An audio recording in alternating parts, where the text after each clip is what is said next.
Hi everyone, I'm Dr. Suchita Rathod and today we have Dr. Anup Sharma with us. Anup Sharma sir जो हमारे plastic and cosmetic surgeon हैं and आज हम जानेंगे liposuction के बारे में।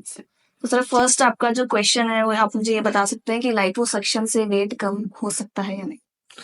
सबसे पहले तो मैडम मेरे को लाइपोसक्शन के बारे में एक्चुअली लोगों की ये हमेशा मिसकंसेप्शन रहता है। ये अफवाह रहती है कि यार अगर हमारा वेट बढ़ रहा है ना हम लाइपोसक्शन करा लें हमारा वेट कम हो जाएगा।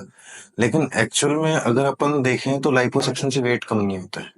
आदमी लाइपोसक्शन के बारे में सोचता है, वो इसलिए सोचता है कि एक तो उसके कपड़े फिटिंग के नहीं आते, उसको थोड़ा अनवांटेड फैट जो बॉडी के अलग अलग जगह जैसे पेट में है, गर्दन में है, आर्म्स पे है, थाइज पे है, बटक्स रीजन में है, बैक रीजन में है, तो उसके लिए वो करवाना चाहता है। उसका जो बॉडी का शेप जो जिस स्टाइल में उसको चाहिए, उसके कपड़े फिटिंग के नहीं आ रहे, वो अनकंफर्टेबल फील कर रहा है, एक सोशल फोबिया फील कर रहा है कि यार मेरे को है ना, मेरे को फिटिंग के कपड़े पहनने हैं, लेकिन कपड़े नहीं आ रहे हैं। तो उसको बॉडी को शेप में लाने के लिए हमें लाइपोसक्शन की जरूरत होती है। तो ये तो बात आप मन से निकाल दीजिए कि लाइपोसक्शन से वेट रिड्यूस होता है, नहीं।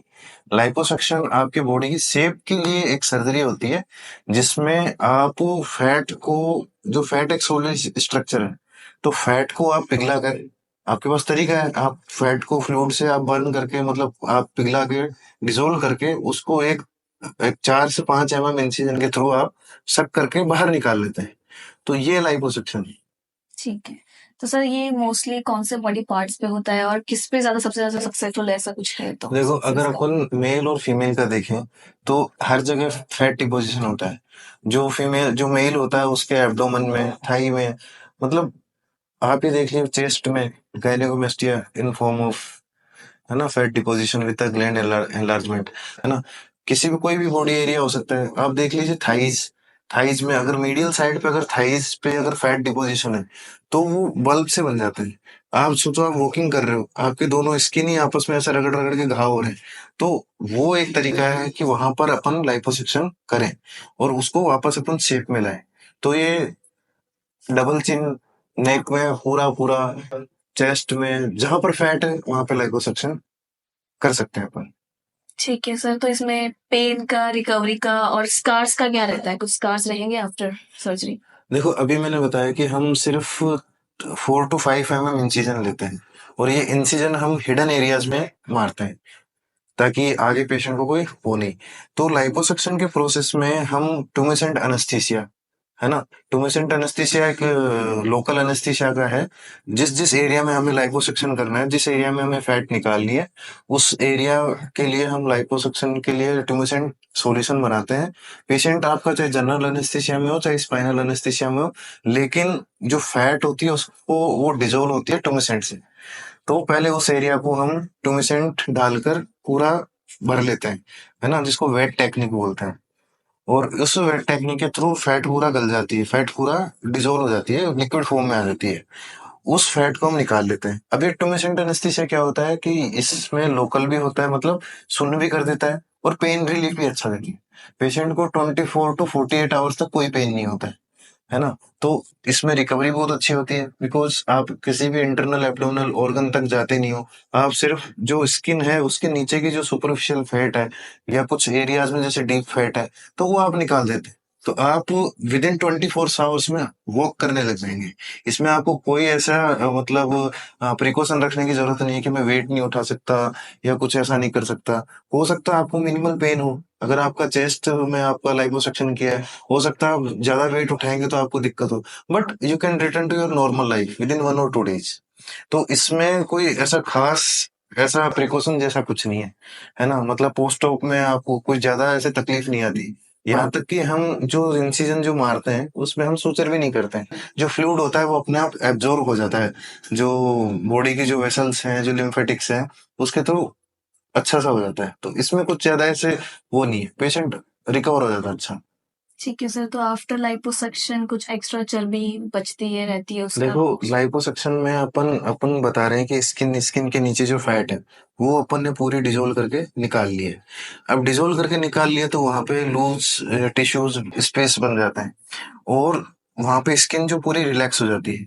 अब ये स्किन क्या करेगी, स्किन की रिकॉइल टेंशन होती है, मतलब आप किसी भी स्प्रिंग या रबर को आप खींच के छोड़ दोगे तो वो क्या होता है, वापस अपने शेप में आने की कोशिश करता है।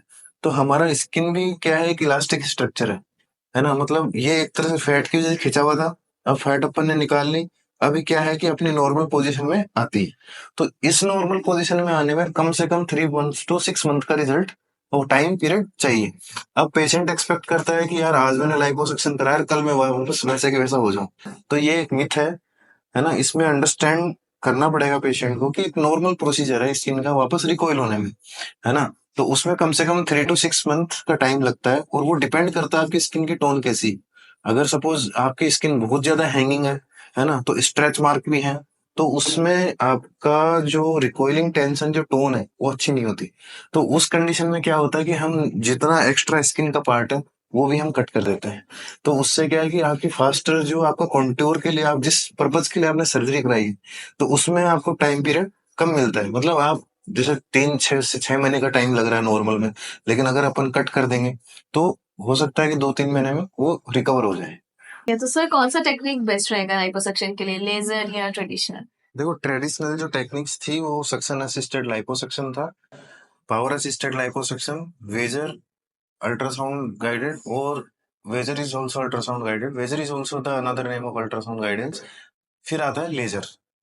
तो इस सब में सबसे बेस्ट जो है वो लेजर है।